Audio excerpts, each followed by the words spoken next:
रातारात अरबौं कमाउने खेल मैले 3 चोटि प्रधानमन्त्री हुँदा जो देखेँ, यो खेल भत्काउनै पर्छ भन्ने संकल्प सहित यो षड्यन्त्र र यो सेटिङ 2-4 जनाले नेपाली जनताको रगत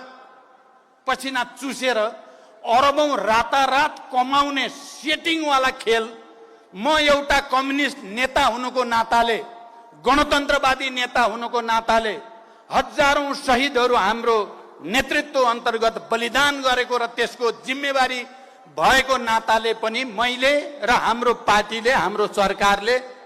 यो पटक भ्रष्टाचारीका विरुद्ध, चाहे त्यो राजनीतिक दलसँग सम्बन्धित भ्रष्टाचारी होस्, चाहे त्यो कर्मचारी तन्त्र भित्रको भ्रष्टाचारी होस्,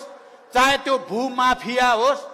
राज्यको र जनताको सम्पत्ति व्यक्तिका नाममा गरेर करोडौं अरबौं कमाउनेहरू हुन्, चाहे ती बिचौलिया हुन्, त्यो सेटिङ भत्काउन खोजेकै हो।